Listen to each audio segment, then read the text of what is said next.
Hello, আসসালামু আলাইকুম। আজকে আমরা শিখব ঘড়ি কিভাবে ইংরেজিতে বর্ণনা করতে হয়।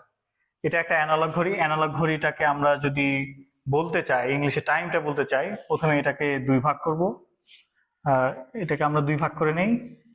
দুই দুই ভাগ করার পরে এখানে হচ্ছে পাস্ট খেয়াল করি, এই সময়টা পার হয়ে গেছে। আর যে সময়টা আমাদের আসবে এটা হচ্ছে টু দিয়ে বর্ণনা করব। যেমন এখন হচ্ছে 12টা 5 বাজে, এই 5 মিনিট আমাদের জন্য পাস্ট হয়ে গেছে, অতীত হয়ে গেছে। তাহলে এটা কিভাবে বলতে পারি? It is 5 past 12। It is 5 past 12। তেমনি ভাবে ইট ইজ 10 past 12। আর এইখানে আর একটা জিনিস খেয়াল করব, এই ঘড়িটাকে যদি আবার এই মাঝ বরাবর আমরা কেটে নেই, তাহলে এখানে আমরা একটা ইয়ে পাবো, কোয়ার্টার। সাপোজ এটা একটা পিৎজা, পিৎজার যদি আমরা 4 ভাগ করি, একটা অংশকে যেমন কোয়ার্টার বলি, তো ঘড়ির মধ্যে আমরা বর্ণনা করার সময় যখন 4 ভাগে 1 ভাগ সময় পার হয়ে যায়, ইট ইজ quarter past 12। তারপর হচ্ছে এখানে ইট ইজ 20 past 12। আর যখন অর্ধেকটা সময় পার হয়ে যায় 1 ঘন্টা, ইট ইজ half past 12। এরপরে যখন আমার 30 মিনিট পার হওয়ার পরে 31 মিনিটে চলে আসছে, তারপরে এটা হচ্ছে টার্গেট। আমরা বলবো ইট ইজ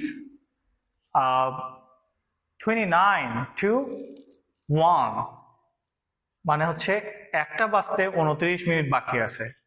তেমনি ভাবে it is 25 to 1। It is quarter. It is quarter to 1। It is 10 to 1। মানে আমরা বলি তো যে এখন 15 মিনিট বাকি আছে 1টা বাজতে, এখন 5 মিনিট বাকি আছে 1টা বাজতে। এখান থেকে এই যে 29 to 59, এই জায়গায় আমরা মানে 31 to 59, এই সময়টা আমরা টু ব্যবহার করব। আর এখানে প্রথম হাফটা আমরা বলবো পাস্ট। এটা হচ্ছে ইজি ওয়ে। যেমন এখানে আমরা খেয়াল করি quarter past, it is quarter past 10।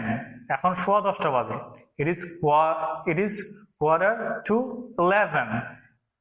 মানে হচ্ছে এখন 11:45 বাজে। It is half past 10। এখন 10:30 বাজে। এই এই এটা যদি আমরা দেখি যে 10টা বাজতেছে, ইট ইজ 10 o'clock। তাহলে আমরা বুঝতে পারলাম